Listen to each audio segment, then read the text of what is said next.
Good morning, Lisa J. Davis here.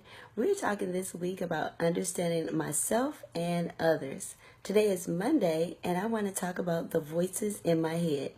Do you know we actually all hear voices? And no, we are not all crazy. Some of us do need extra help, but we are not all crazy. We all hear voices. When I was little, I used to watch the cartoons, and they would have the little angel on one side and the little devil on the other side. And there's a voice coming from this side and a voice coming from this side. And actually, there's three voices. There is the voice of God that wants what's best and right for us, that's honest and true, but from a place of loving us fully.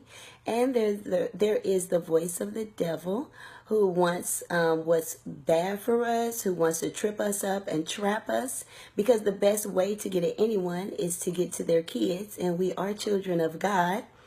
And then there is our own voice that we have about life and about ourselves and about others based upon our experiences or things that have been said or done to us. And the voice we want to listen to, of course, is the voice of God. We don't want the voice of one who is an enemy to drag us down and into wrong things. And we don't want the voice of what we want, we think, and we feel, because then that voice is sometimes right, but a lot of times wrong. It's got some things that are true mixed with some things that are not right. And the only voice that's favorable for us to listen to is the voice of God. What I want you to begin to do is pay attention to those voices, and when I say voices, obviously I am meaning the thoughts that we have that no one can see. Are the things that you are thinking of, are they more positive? Are they more negative? All of us have both. But are they mostly positive or are they mostly negative?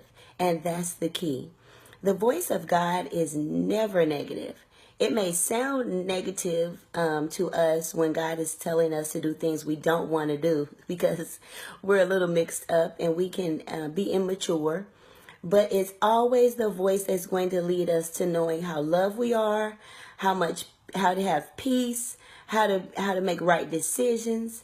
The voice of the enemy is always going to be something that we might actually want to hear, but it's going to be things that are only temporarily good and that will end up leading to something really bad for us. Or it's a voice that makes us feel worthless, unloved, unwanted. And that voice is a tricky voice because it points to things that really happen, but it twists the truth about those things. So we have to pay attention to what's going on in our head. And I want us to start thinking about what we're thinking about. Enjoy the devotional. Please like, comment, and share. And join me this week to help you understand yourself and others.